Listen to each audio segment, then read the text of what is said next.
There's a punch that only needs 1 inch to land. No wind-up, no running start, no room to hide behind distance.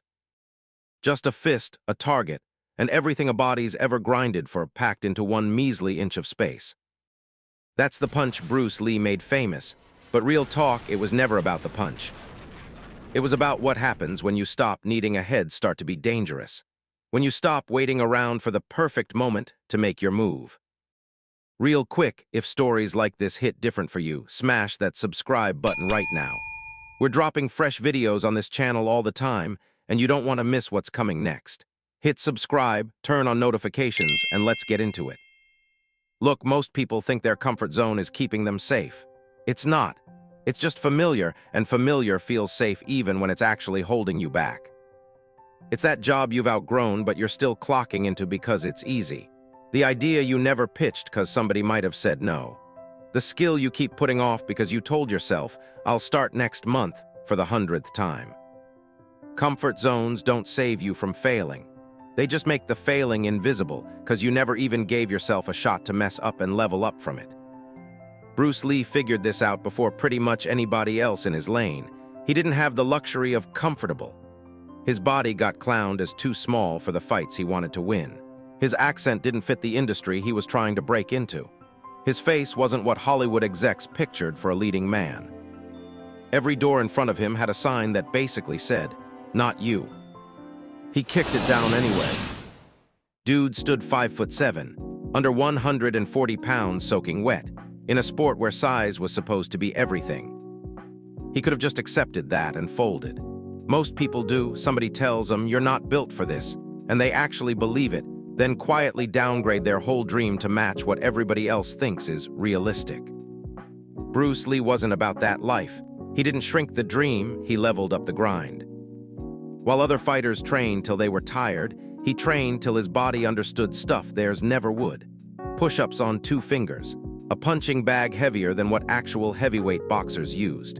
Thousands of strikes a day, not because a coach made him, but because comfort never once tapped him on the shoulder and said, yeah, this is enough.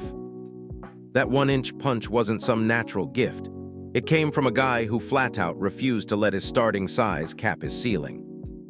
Hollywood didn't want him as the hero. Not because he wasn't good, everybody who watched him move knew he was the real deal. They passed on him because he didn't match the mold they'd already locked in for what a leading man was supposed to look like. He auditioned. He trained the biggest stars in America. He played the sidekick when he had straight-up main character energy. And when the industry finally handed out the role he was born to play, they gave it to somebody else. An American actor made up to look the part. Here's the part everybody skips when they tell these stories. It hurt. He didn't just brush it off like it was nothing. He felt that rejection. The difference isn't that he didn't feel the sting of no. The difference is what he did the next morning. He didn't shrink the goal, he switched up the whole game. If Hollywood wasn't gonna let him lead, fine. He went back to Hong Kong and built himself an audience that would. He flipped the exact thing they used to reject him into the reason. People were straight up mobbing restaurants just to catch a glimpse of him eating dinner. Sit with that for a second. The thing that locked him out of one room ended up building him a whole empire in another. Your comfort zone's gonna tell you a closed door is the only door. That's a lie. Then came the injury that should have ended the whole story. A back injury during a regular training session. Doctors flat out told him he might never perform at full strength again. For a guy whose whole identity, his whole paycheck, was built on physical mastery, this wasn't just a setback. This was supposed to be game over.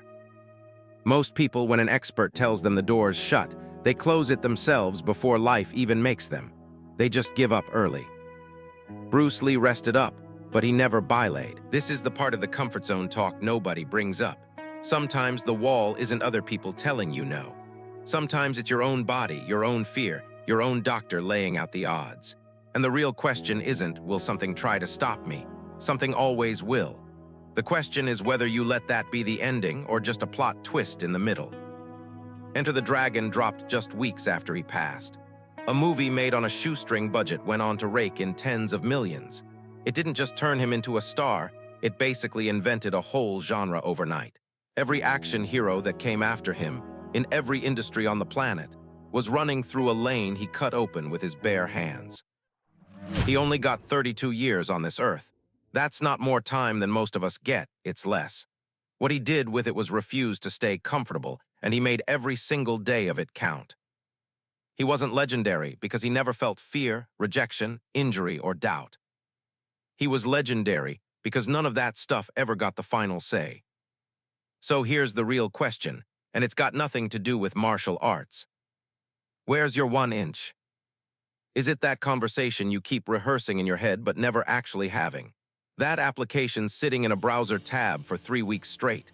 That version of yourself you keep talking about becoming, eventually, is just gonna show up on its own. You don't need a running start. You don't need somebody's permission or perfect conditions or proof up front that it's gonna work out. Bruce Lee didn't get proof first. He got the proof because he moved first. Comfort feels like safety. It's really just a nicely decorated waiting room. And the only way out is the same door it's always been right in front of you, 1 inch away.